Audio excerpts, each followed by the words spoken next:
चतुर्थ अध्याय प्राकृतिक उद्भिद और वन्यप्राणी। प्रथम पाठ प्राकृतिक उद्भिद। पृथ्वी पृष्ठरे जैवमंडलर सृष्टि अनन्य।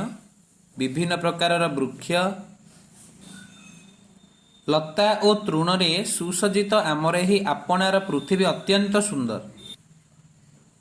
सबुज बनानीर अपरूप शोभा, तार फूलर आमोदित महक, सुलुसुलु पवनर आरामदायक स्पर्श, पक्षी मानकर काकड़ी प्राणरे पुलक सृष्टि करे।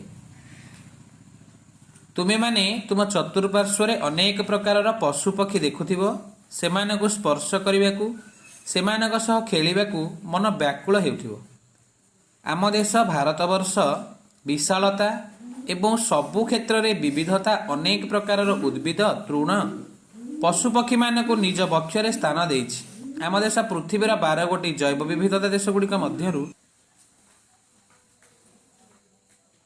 आम देश भारतवर्ष विशालता एवं सबु क्षेत्र में विविधता, अनेक प्रकारर उद्भिद तृण पशु पक्षी मानकु निज बक्षरे स्थान देइछि। आम देश पृथ्वीर 12 गोटी जैव विविधता देश गुड़िक मध्यरु गोटिए। एठारे 47,000 प्रकारर वृक्ष देखा जाए। विभिन्न प्रकारर वृक्षर आकलन अनुसार आम देशर स्थान पृथ्वी 10म एवं एशिया रे चतुर्थ। आम देश में प्राय 15,000 फूल फुटिबार गछ रही, जहाँकि पृथ्वीर फूल फुटिबा गछर 6%। फूल फुटु नथिबा गछ मध्य एठारे देखा जाए। से गुड़िक हेला फर्न, शैवाल, आलगा इत्यादि। आम देश में प्राय 89,000 पशु वास करती। मनुष्यर सहायता बिना प्राकृतिक भाव में दीर्घ दिन धरी बढ़ुथिबा वृक्ष गुड़िकु प्राकृतिक उद्भिद बोली कहा जाए। एहाकू अक्षत प्राकृतिक उद्भिद भाव में मध्य नामित करा जायछि। बगीचारे लगा जाउथिबा गछ गुड़िक किंबा चाष करा जाउथिबा गछ गुड़िकु उद्भिद कहा जाए, किंतु एगुड़िक प्राकृतिक उद्भिद नुहंती।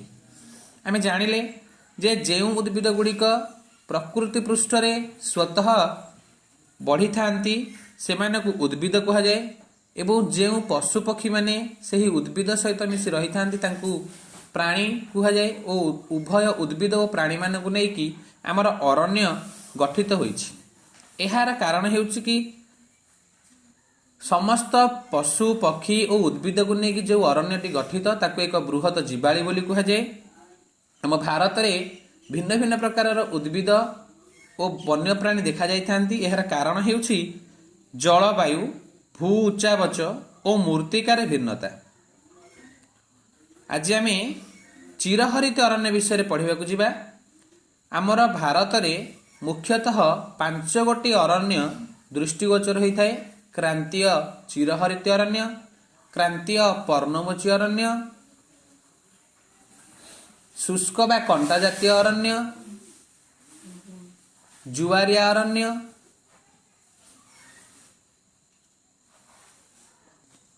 एवं पार्वत्य अरण्य। क्रांतीय चिरहरित अरण्य ए अरण्यर गछ गुड़िक सबुज पत्र वर्ष सारा आच्छादित होई सबुज दिशंती, तेणु यह चिरहरित अरण्य बोली कहा जाए। ए अंचल वर्षर प्राय अधिकांश समय वृष्टिपात, आलोक और उताप पाई थाए। वृष्टिपातर परिमाण 200 सेमी रु अधिक होता है। शुष्क ऋतु कम समय पे आसी थाए। ए अंचल अनेक प्रकारर वृक्षरे परिपूर्ण। एक निर्दिष्ट ऋतुरे एगुड़िक पत्र झड़ा देउ नथिबारु वर्ष सारा सबुज देखा जाती। गछ गुड़िकर उच्चता 60 मीटर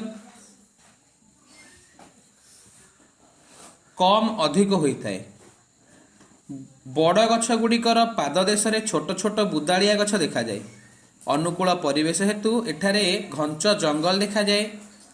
एठारे केतेगुड़िए वाणिज्य उपयोगी वृक्ष देखा जाए, यथा रोजवुड, इबोनी, मेहेगानी, रबर, सिंकोना, चंदन, शिशु इत्यादि। ए प्रकार अरण्य हिमालय पार्वत्यांचल पाददेश उत्तर पूर्व भारतर पार्वत्यांचल तथा केन्द्र अंचल बहुल भाव में देखा जाइथांती। ए अरण्यटी वर्ष सारा चिर सबुजिमा अटे